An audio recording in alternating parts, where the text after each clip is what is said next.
everyone. Welcome to another episode of another basketball podcast. My name is Marco Amendola. I'm joined here, as always, with Justin Coben, and we have a doozy for you today. We're talking a few NBA moves: Gary Trent to the Bucks, Westbrook to the Nuggets, some Olympic news, and then maybe just a word or two on the Summer League. But the bulk of today, our exercise is going to be one hot take for every team in the East. Today we're going to focus on the teams that did not make the playoffs. So Pistons, Wizards, Hornets, Raptors, Nets, Hawks, and Bulls. We're there in the play-in, so we're doing the bottom 7 teams from the East today. Justin, first of all, how are you? I'm doing well. I've got some spicy takes for you. I'd say some are like medium heat and then some are like sizzling. So it'll be fun. Yeah, I tried to make mine fun too. It's hard. And we both found that we wanted to keep them logical. So if we're saying one team is going to fight for the play-in that missed the playoffs last year, we can't just say that for 4 teams and cop out. So all of ours are kind of within the same universe. We try to make them fun. First off, so you're kind of a Bucks guy. You're a Giannis guy. How do you feel about Gary Yeah. Trent going there for cheap? It's another guy, another shooter around those guys.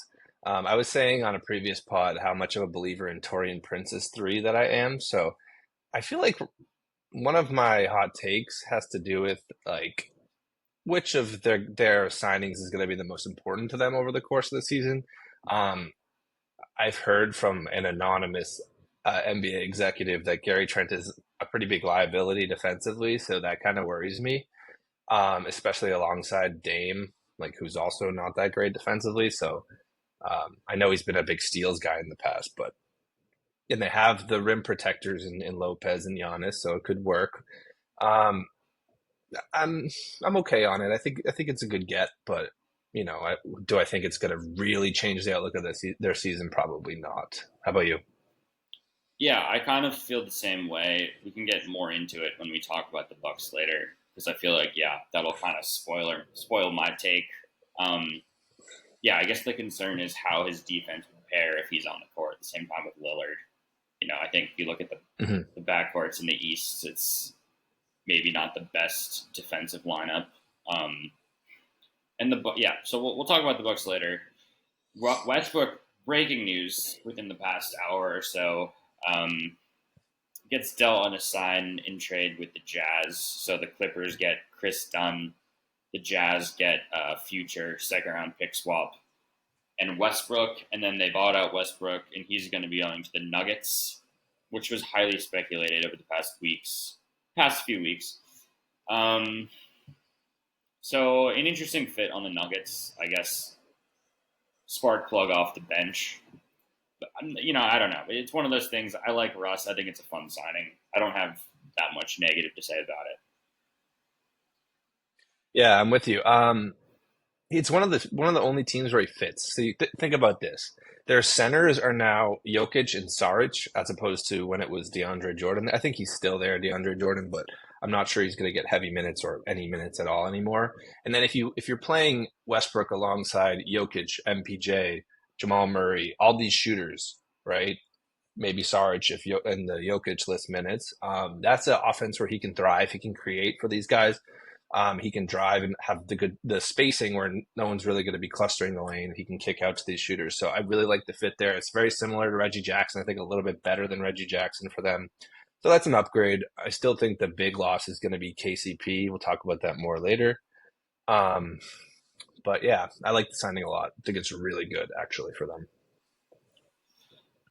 Um, USA Basketball has played a few friendlies against Australia, against Serbia.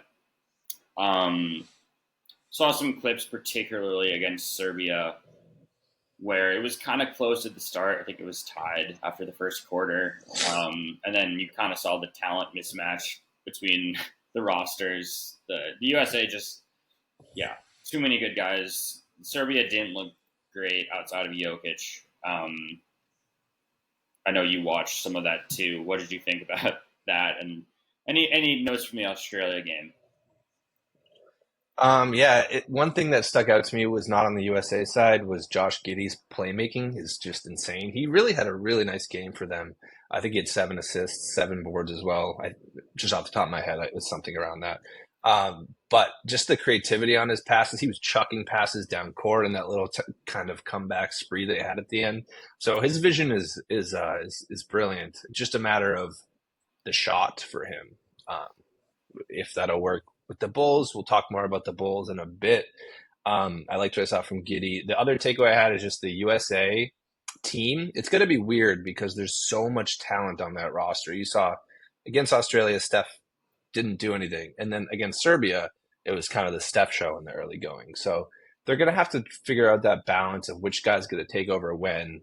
And hopefully there's not too much talent where it's kind of like, I don't know, they're trying to play hero ball all the time with certain guys. And it's the team basketball can kind of work. And then, yeah, on the Serbia side as well, um, Jokic just kind of looked like early Indiana fever. Caitlin Clark out there passing to all these guys who just couldn't hit a shot or guys who were dropping the ball in the lane. They looked very outmatched there. Maybe they get guys like Bogdan Bogdanovic back and they'll be a little bit better. So, your thoughts?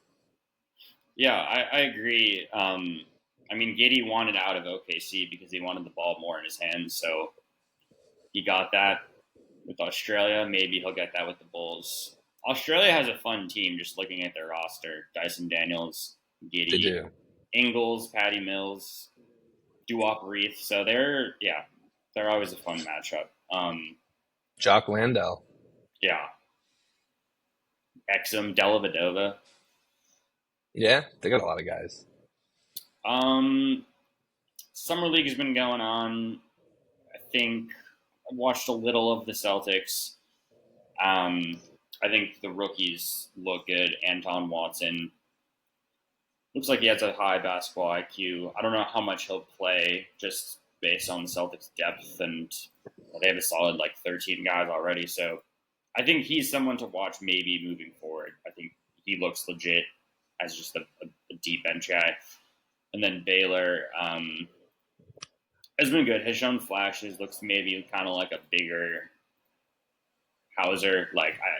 Yeah, we'll see his role. They've been kind of fun to watch. Jordan Walsh's offense has been kind of struggling. Um, Reed Shepard around the league has looked good. Do you have any quick thoughts on summer league and yeah, standouts, bust, anything? Yeah, Reed Shepard as of right now probably looks like the best player in the draft class. I mean, it's so early. Who the heck knows? He might not even play much in year one. We're gonna see. Kalel Ware on the Heat looks really, really good. I know he's kind of been dominating. On the same side, Jaime Hawkins just looks way too good for summer league. Keontae George just looks way too good for summer league. There's a number of players. Brandon Miller, why is he even playing in the summer league? It's funny. You kind of with the summer league, you get a feel for which players are really ready to like start and be a fixture of a franchise moving forward. Um, yeah, I mean, there's been a lot of notes. Like, I can't think of many more off the top of my head. I mean, we'll dive into other players as we do this exercise, but it's been fun to watch. I've had a lot of takeaways. Yeah, we'll talk about it more though. It's nice when it's nice validation when a young player you like pops off in the summer league because it's kind of like yeah they're ready. You know, a guy like GG Jackson where you're like out of someone like that. It's cool seeing when it all kind of clicks for these guys. Yeah. So Hey, Edie looks good too on the yeah, Grizzlies. yeah. He looked better than I thought. More spry, a lot quicker in the lanes. I thought he was going to be slow, lumbering. Sneaky He's rookie of actually the the year odds favorite right now. That's I was about to say the Yeah. same thing that he's top of the rookie of the year odds, and that kind of goes into one of my other points in this exercise about the rookie of the year, which we'll get to. So just to say it again, we are giving one hot take for every team. This episode, we're going to do the bottom 7 teams of the East Conference. So we can just jump right into it if you're ready. First team, I'm ready. worst team last year, the Detroit Pistons. Um, I'll say my hot take first, and then Sure, we'll snake it. So the next team, you'll go first. Is that good? sounds good. So my hot take for the Pistons, and maybe this is kind of a cop out, lame one, but I have one team of the bottom teams that I think will be in the mix of the play-in, and I have it as Detroit. And Wow. just to kind of go through it, in Cade Cunningham's first 3 seasons, their win total has been 23 his rookie year, then 17, then 14. So pretty terrible record during his career. They haven't had over 23 wins since 2019, which is pretty shocking because that's like what half of the wins you need to be like a 500 team. They haven't even been like in the mix at all. They made real moves this offseason. They have Malik Beasley, Tim Hardaway, Tobias, Paul Reed. Fontecchio is a guy that maybe is a legit NBA starter. So they have the best roster they've had over the past 4 years. And the East has teams that are really tearing it all down, like the Wizards, the Nets, and then you have kind of like Hornets, Raptors, maybe the Bulls. So the Pistons kind of need to just be better than the absolute bottom of the East. And they should be in the mix for the play-in. And I think if Cade is going to be a star, like he's not going to have 4 straight years of under like 25 wins to start his career. I think he's too good to be that far down. So I thought about it a lot, and I think they're kind of, if I had to give a hot take, like they're my one bad team that I could see being like maybe a 10 seed. That's fair. It kind of goes hand in hand with my prediction. So I might as well just give that. We can kind of talk through Yeah. both of them as we go. So I have Cade Cunningham averages at least 9 assists per game this season. I like adding Malik Beasley in there, Tobias Harris in there, added shooting. I also have the Pistons win 10 more games than last year. If you look at Cade Cunningham's stats over the course of his career, he averaged 5.6 assists, 6 and 7.5. His career leading assist tally. Just adding in those shooters, those scorers around him that will make the open shots, turn those potential assists into real assists for him. He's one of the better passers in the NBA. I don't think it'll be averaging a double-double. That rarely happens, but I could see 9. It has to be spicy, so that's kind of where I'm at. Yeah, that's a good one. 10 wins, 10 more wins is easy. They had 14. Wins. Yeah. Still probably low. I don't have them in the play-in, to be honest with you, but hey, that's why it's a hot take. All right. I like it. Up next, we got the Wizards, so you go first. Okay, so my hot take is the Wizards will be starting 3 players who can't legally drink by January 1st, very early in the season. Those players being Alex Sarr, Bub Carrington, and Bilal Coulibaly. Yeah, that's a good one. And then my bonus is, despite what people have been seeing in the preseason and Alex Sarr struggling, he will win Rookie of the Year. I like him in that starting lineup being the primary shot blocker. Valanciunas really isn't that. I think he'll get heavy minutes right away. I don't know how many other rookies are going to get minutes right away. I like the playing time from him a lot. I think he'll start right away. I think Carrington probably will ease his way into the starting lineup behind Malcolm Brogdon, who's really injury prone. So that kind of goes hand in hand with that take. Yeah, so that's where I'm at there. I like that, and I think it's especially hot because Sarr looked so bad in the summer league, and like his perception is probably the lowest it's ever been right now. So, not necessarily a guy that people would say, "Oh, he's going to be Rookie of the Year." So I like it. I trust the kind of the process with them. Like those are 3 really good, I think, prospects in Carrington and Coulibaly as a defensive stopper, Carrington as an offensive creator, and then Sarr as another like primary shot blocker who can play the 4 and the 5. His per 36 stats in his international stats are quite good. He averaged like per 36 like 2.8 blocks per game, 20 points, a steal plus. He's very, very good when given minutes. My hot take for them is kind of similar. I went a different direction. I think they're going to trade at least 2 of their vets. So I have listed 2 of Kuzma, Poole, Kispert, and then Brogdon, Valanciunas, Rashawn Holmes, Bagley. And maybe this isn't too hot of a take. Maybe I should make it 3 vets. But I just think if they're 2 guys right now, are Sar and Bilal, they're 2 pretty raw prospects, and they're not really close to being relevant. I think they might be the farthest team from being really relevant, and so they might as well.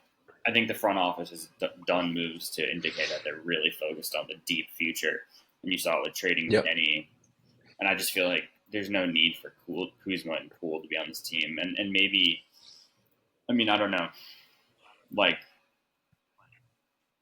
I don't know who they trade, but I feel like some of them are must be gone, and they're solid players. Like I know, yeah, Brogdon's injury prone. Valanciunas has kind of taken a step back the past couple of years, but he's still, a solid 20-minute a night center on any team. So yeah, Yeah. I think they're going to be like, Can I ask? yeah. I was just gonna say, can I ask where you think Kuzma would fit well in the league? If you could just think of it off the top of your head. Hmm. I don't know. It's a tough All these question. new teams are so like it's hard to think about how the teams would look with their new team, like you know what I mean, with their new signings. But I think Yeah, I think it's going to be a kind of trade where it would be like a team you don't expect. Like I don't know. I feel like it's just going to be a mid-season. Like a team is making a push. Wizards will happily take like a first or something, and then yeah. But I don't know. He yeah. seems Pacers would be. really happy in Washington. Like he's been a guy that's like, oh, I want to stay Yeah, here. Like I already won a ring. I'm fine, just putting up numbers. So maybe he stays. But I mean, he's certainly probably the most valuable guy they have as an asset. I mean, Pittsburgh definitely, also is definitely. great this year, so maybe he's a guy that a contender would actually want. Like if he's shooting 40% from three and he's on the last year of his rookie deal, Hmm. like he could be a very. But yeah, like he doesn't really fit the Wizards now. He's a good like sixth man on an okay team. What is he doing? I know. He's still young. He's Maybe still he's young. just like a sniper for them off the bench forever. But I don't know. Kuzma, I could see it in like Indiana or like if the Clippers want to make like a last ditch effort for to push, something like that. Yeah, My take, I have a take about the East just as a whole this year. I'll get to later. So I think there's going to be teams that are really trying to climb the standings late, like the Pacers. So that's another fit. Just teams that like feel like they don't quite have enough that need to make the push yeah. would be interesting for Kuzma, I think. And then we can jump to the Hornets if you want to give me your take for the Hornets. Um, I think they're going to be a fun team that's going to look decent in flashes, but ultimately, LaMelo Ball will play under 50 games for the third straight year, and it'll be another season mired in injuries. I think Brendan Miller takes a big step forward. He kind of becomes the guy. And I think the culture changes under new coach Charles Lee. So I think it's a positive year, but LaMelo is going to miss time, and it's kind of a weird one. I just feel like the way his career's gone, like I don't trust him to play a full year, and he's a fun player, but kind of feels like we're not going to see like ever 70 games of him in a season, and I think nothing has changed. And Miller is probably the better guy to build around at this stage. I think unrelated to my take, if it all came together and they could be in the play-in mix too, but I don't know. I'm not as confident in them Yeah, as Detroit, which is saying a lot. it's kind of crazy. I almost had the opposite take as you and said LaMelo finally has his first like non-injury riddled season, but then I walked it back and went with a little bit safer of a take. And my take is Nick Smith Jr. will find himself in a 20-minute a night role, scoring 10 plus per game, and will emerge as a core piece for the Hornets in a Malik Monk Hornets-esque way when his career kind of first emerged.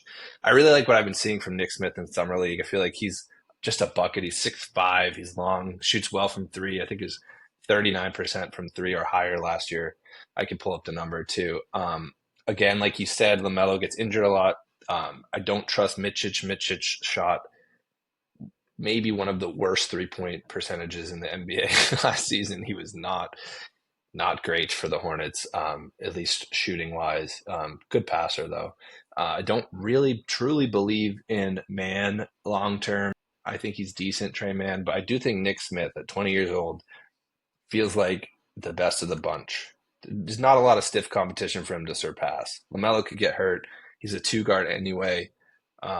Lot of room for him to kind of work himself into the mix. Maybe we see 30 minutes a night of Reggie Jackson, and it revitalizes his career. I'm hopeful that they'll go a little bit more youthful and they'll give Smith, who's better than Reggie Jackson probably right now, more run. Do you like Nick Smith? Yeah, I don't know much about him. I think he's kind of seen as like a project guy, a guy, that's a couple of years away. So yeah, I think he's highly regarded. I've been kind of scouting him a little bit in dynasty basketball leagues. His potential is high on 2K. I know he's kind of always like thrown in the mix of random trades. Yeah, I think that's a good take.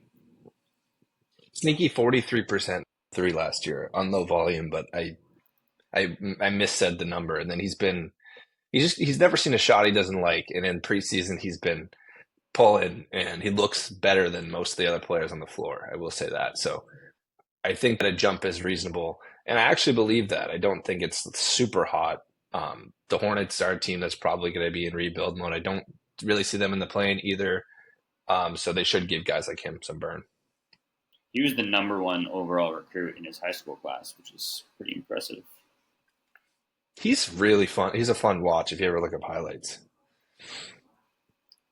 And then Up do you want to jump next, to the Raptors? I'll give you my take. yeah, Okay, so I have another guard. So the Raptors, Emmanuel quickly will take a Tyrese Maxey-esque leap into stardom in Toronto, and there will be some similar discourse with him for the Most Improved Player award as Maxey had last year. I was Spicy. actually close to saying the same exact thing, and Really? I'll say mine because it kind of we can yeah they'll be kind of parallel. Yours is probably hotter now that I'm thinking about it. Mine is Scotty is going to take a huge step forward, going from an all star to fringe superstar. Um, Last year he was at 19.9 points per game, 8 rebounds, 6 assists. Three point shooting has greatly improved. I could see him averaging like 25, 10, and 8. Like I think he could be just a nightly triple double guy. Under talked about his last season. Like they lost OG, who was their best defender, so he kind of took the role of guarding the opposing team's best player. And then they lost Siakam, who was arguably their best offensive player. So he kind of like mid-season had to adjust, becoming the number one guy on offense and defense. And I think that probably hurt him offensively, and he still put up good numbers and like clearly had can do anything offensively. Defensively is at the very least he's a good defender and has a lot of potential there. So, and I think Yeah. you look at their team, not a lot of talent. Obviously quickly, who I like a lot. Um, and you have kind of these like defensive minded guys like Bruce Brown, Davion Mitchell, who I like, and it's like maybe they're players that can take off defensive like pressure on Scotty. I don't know. I think the situation's there where he can put up crazy numbers, and I think quickly can too. So I think both of ours could be true. Definitely. Quickly is a guy just talking through mine a little bit more, who shot 39.5% from three last year on really high volume, super high percentage 3-point shooter. He averaged 6.8 assists in Toronto. And then when he was in New York, he was only 2.5 assists. So huge leap there. I'd love to see what he can do in a full season, kind of manning that point guard duty. And I feel like he's shown a lot of talent and he's a real player. And the Raptors, like you said, don't have so much talent around him. I mean, it's really the usage guys are really just him, Barrett, and Scotty. So I think it's reasonable to say all three will take a leap, honestly. Um, maybe quickly becomes more of a ball handler, higher assist guy, but also high volume three guy. So I think his arc so far is pretty similar to Max. That's kind of why I went that way. I don't know how good the Raptors will be. Um, they have some talent there, though. Yeah, it's interesting. Like all these bad teams, aside from the Wizards, have at least a star like Cade, Lamelo, Scotty. I mean, those are all really good players. It's like the fact that they're fully healthy, playing a full season, their team could be like the 13 seed shows you how talented the East is and just the league. Exactly. I agree with you. Yeah, like the Raptors could be the most talented starting five that we've spoke about yet. I think it's arguable with the Hornets and the Pistons. Probably, I don't think the Wizards are. Um, but yeah, like they're a team that could be in the play-in mix. I don't have that as of right now, but that's something that is a real possibility. I think we can transition to the Nets. Do you want to give your take first? Mine's kind of an interesting one. Mm-hmm. And it's a guy that I've kind of followed mainly because of Dynasty Basketball. Um, it's pretty random. Jalen Wilson emerges as a future starter, and he played. He was a rookie last year. He had played 4 years at Kansas, started 3 full years. So he played a lot of college, and he played half of his time at power forward, 40% at small forward, and then played a little bit center, little shooting guard. So he's very versatile. A lot of McCall Bridges opening up. Dariq Whitehead looks terrible, so he's not really going to get any minutes. Then they have these guys like Dorian Finney-Smith and Cam Johnson, now Bojan Bogdanovic. I don't know. I don't know what their team's going to look like halfway through the year. Like maybe all of those guys are going to be gone, Yeah. maybe one of them's gone. But I just feel like the minutes are there. He's been pretty good in his. I mean, he was like in the 50s draft pick. Like he was a deep late second rounder, and he played kind of a lot. He shows a lot offensively. He's a fan favorite if you go deep on the Nets. He's a real guy, and I think he could be like a legit starter starting this year. Yeah, it's a fun take. That's really deep. I don't mind it. I don't know a lot about him, to be honest with you. And I know I'm like the Nets guy too, which is funny. Like I worked for the Nets. I don't know too much about Jalen Wilson. But I didn't realize he was 6'8". He's like sneaky a power forward. But yeah, they'll have like fake injuries, just to lose games. They'll have like fake injuries. They'll trade some of those vets. I could see playing time opening up for him, guys like him, Noah Clowney, things like that, Yeah, which kind of goes hand in hand with my take, which is the Nets have the worst record in the NBA in 2024, 25. that makes sense. And then following that, I'll just say, as I just talked about, Noah Clowney will emerge as their most important future piece. I think that I think a lot of people are saying either that or Cam Thomas, depending on how you feel about Cam. So yeah, I guess the thing with Clowney is he played so little last year until like the very end. Um, yeah, I think it's somewhere between. I don't know. It's kind of surprising if he like breaks out and is really good, but I feel like it's not just based on everything we've heard about him. So yeah, Yeah. It's funny. I'm a Josh Lloyd guy. We like Josh Lloyd and his content a lot. He's a fantasy basketball analyst. And I was watching his summer league recap, and he was talking about how Noah Clowney didn't really look the part in summer league, but how summer league isn't really the environment for him to succeed. Maybe like in a more NBA type of game atmosphere, he'd be better. At the end of last season, he was really really good for them, and I feel like there's room for him to jump in that starting lineup late in the season, mid-season, and kind of emerge. Uh, he's really athletic, good defensively, can shoot a little bit from three. Um, Kind of a do-it-all for potentially if his potential kind of exceeds it. It's a hot take, but I think they're going to be so bad going for the first pick, Cooper Flag, that they have to give guys like him, Jalen Wilson, burn. yeah, he's an ideal kind of stretch floor alongside clicks. Sorry, I just mispronounced every word. He's an ideal stretch floor alongside Black. Yeah, they have kind of those two positions carved out, and then maybe Jalen starts at the three. So yeah, I like both of our takes there, and it's like it's easy to just dump it on the Nets. So I feel like it's good to be positive and be like, yeah, these players actually will be fun. Yeah, we mixed in. I mixed in a positive one with a negative one, and you just went positive, which I like being positive in this type of thing. It's like most people would just be like, They're gonna "They're suck. ass." Yeah. So I'll do my Hawks one if you're ready for Yeah, that. On the flip side of the Nets, the Hawks will actually finish with a better record than last year and make the play-in. and their record last year. 36 and 46. Yeah, Yeah, I think but they'll be better without Murray. yeah, I think that their offense makes a little bit more sense now.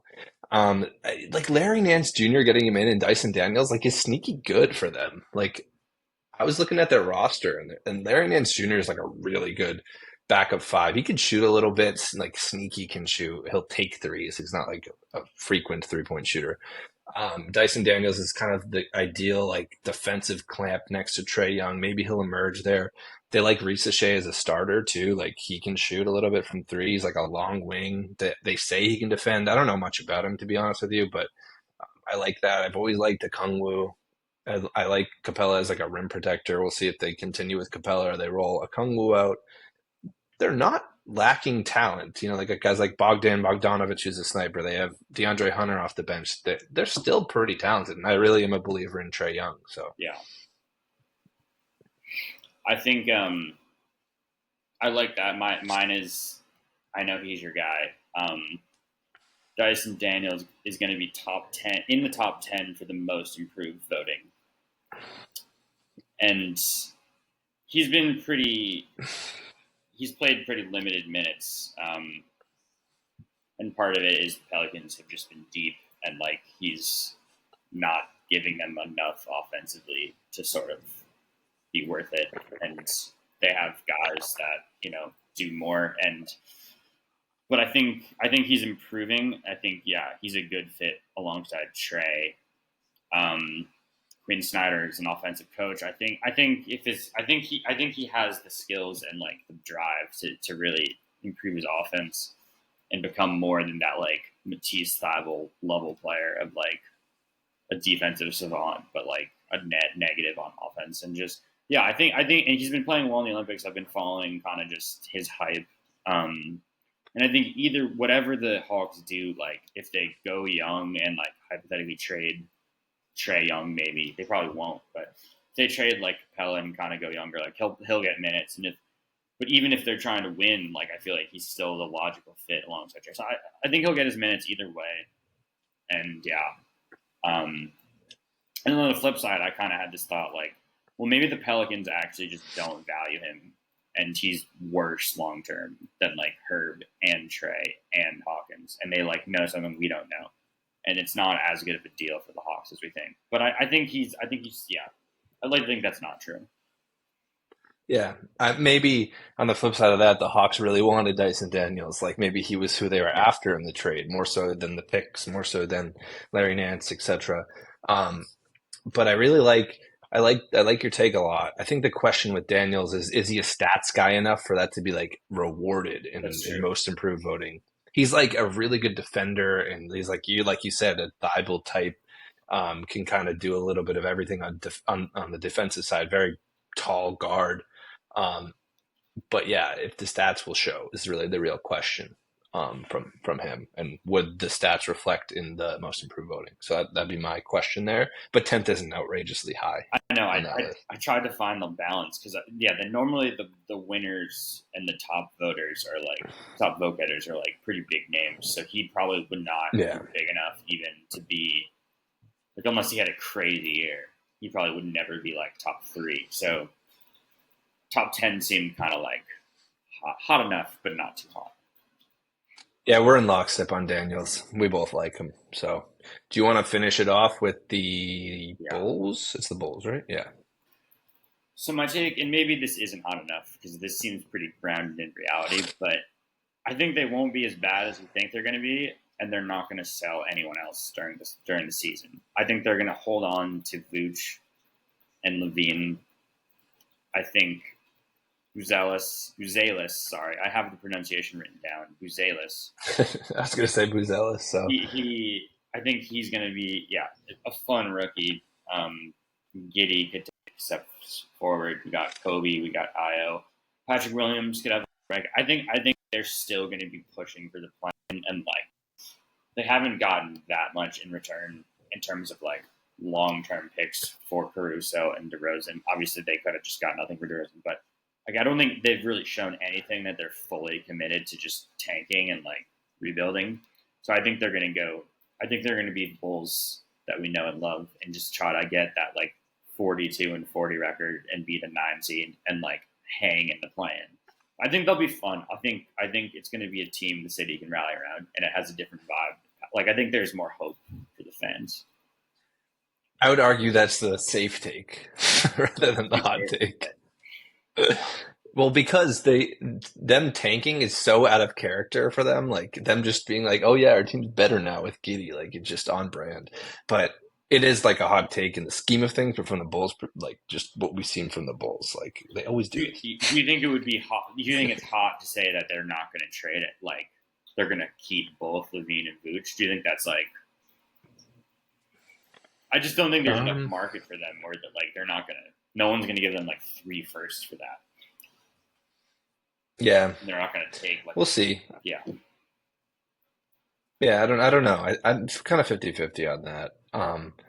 I think they should. It's just a matter of will they. And then my take is I just typed up Giddy earlier and his passing ability, and we talked about, you said Buzelis. So I have neither Giddy, this will shoot over 30% from three this season.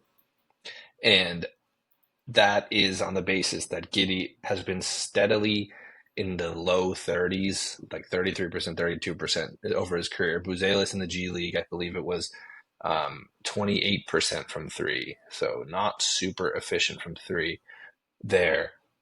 He's a really good scorer around the rim. We've seen some highlights of him dunking. He's been really good at getting to the free throw line, but having those guys that can't space the floor, it's a little scary for the Bulls. I know Kobe White can shoot. I know Vucevic can shoot. I know Patrick Williams in small volume has shown the ability to shoot the three ball. But it might be a little clunky if both those guys are starting, and that could, impact their percentages if they're just chucking because they need someone to chuck, Yeah. You would hope both of them have it in them to improve. Like it's not too late. Definitely not. Become good shooters. I'm going to say that I don't believe in their shot as of yet. So those were all the non-playoff teams from last year. So in the next episode, we'll do the 8 teams that were ahead of them in the standings and ultimately made the playoffs beyond the play-in. That was fun. I liked your takes. That was a good one. Yeah, I liked yours too. I think, we're not going with clickbaity, like crazy takes. We're going with things that are a long shot of happening, but like could happen and realistic. It's grounded, realistic hot takes. And I think they were creative. Let's do some trivia. I'll ask you a question first. You can hit me with one back. I think we're each going to do 2 for the viewers at home. And then, we'll end the episode there. Okay, Marco, who are the top 5 players with the most assists as a teenager in NBA history? Top 5 active all time. So it's not like Magic Johnson. It's like people. No, players who are active. Okay. Yes. Okay. I'm going to say Luka. Yep. It's one.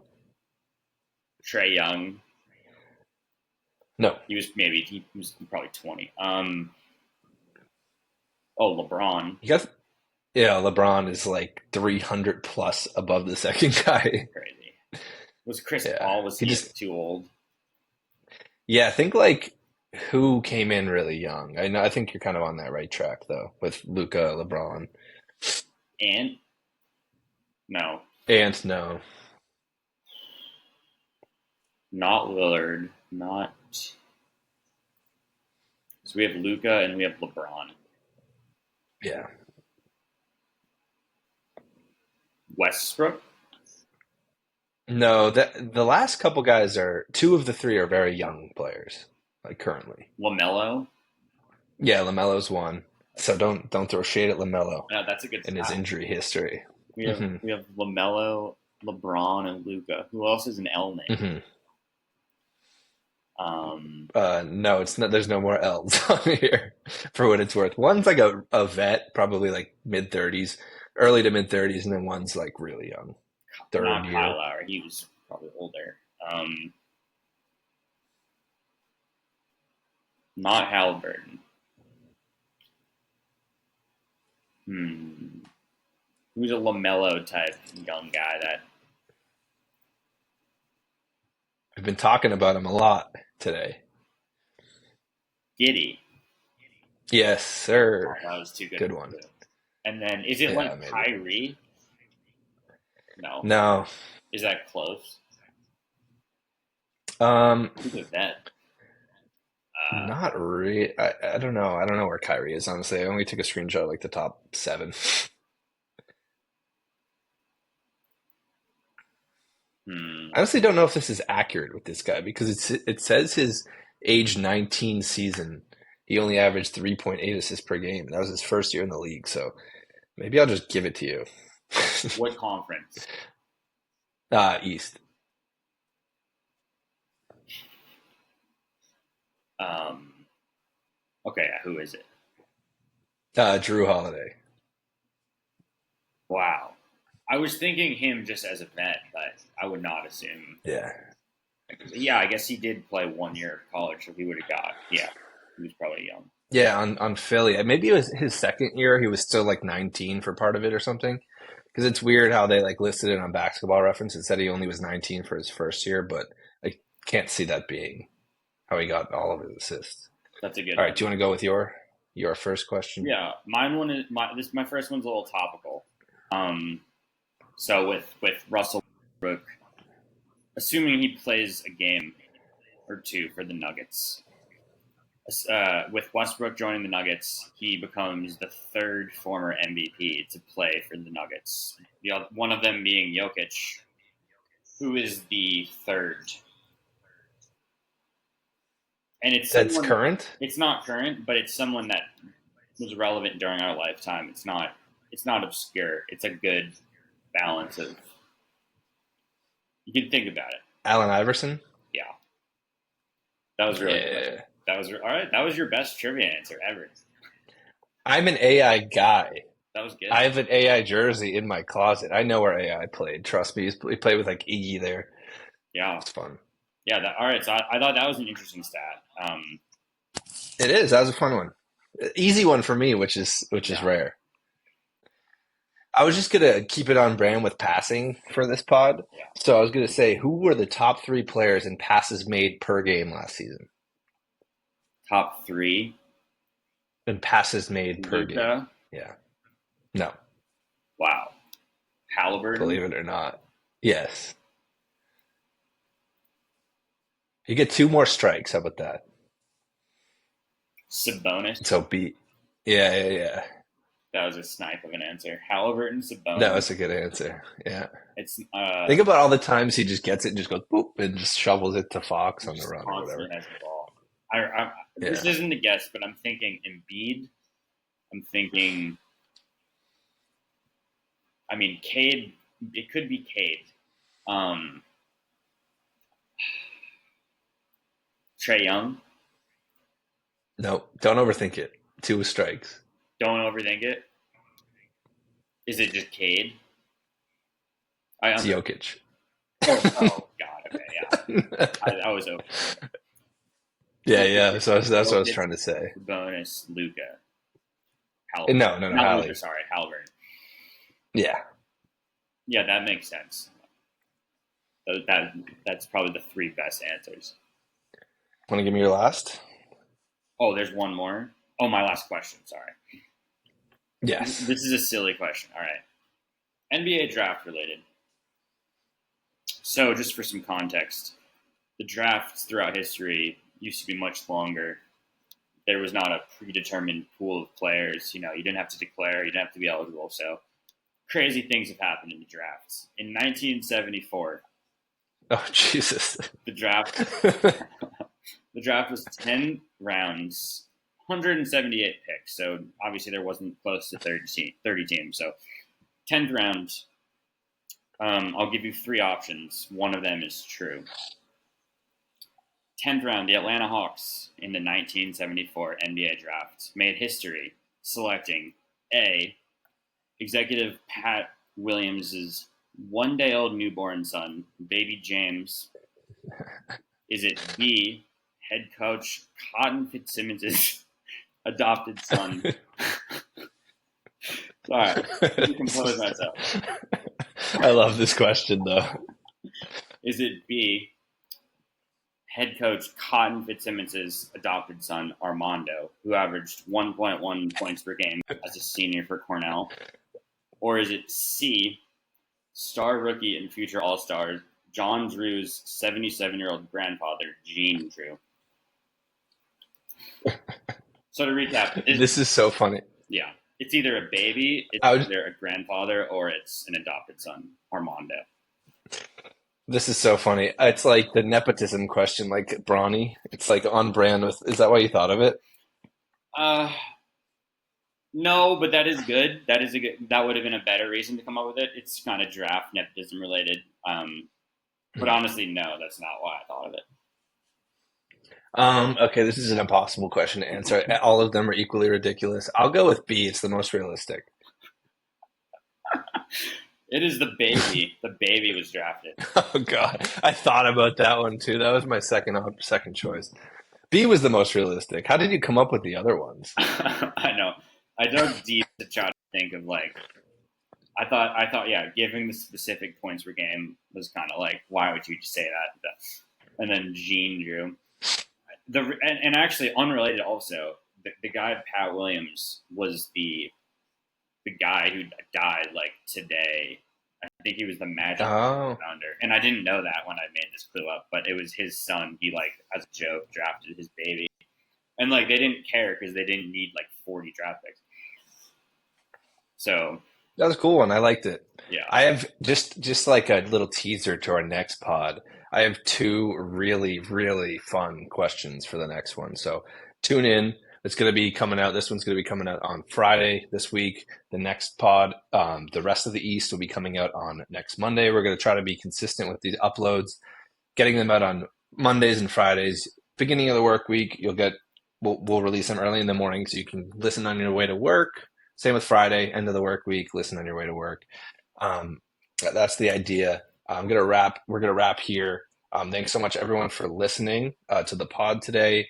Please feel free to follow us on Twitter at another B-ball pod is the handle, and then it's another basketball page as the actual title of the page. Our YouTube channel is another basketball channel. Please feel free to check out our shorts. We've been posting a lot of them. And yeah, we really enjoyed doing this for you all. So like the videos, share with a friend, turn your alerts on because we're going to be posting pretty consistently now. And we just want to grow the page, get basketball content out there to you all. So thanks. Thank you. Take care.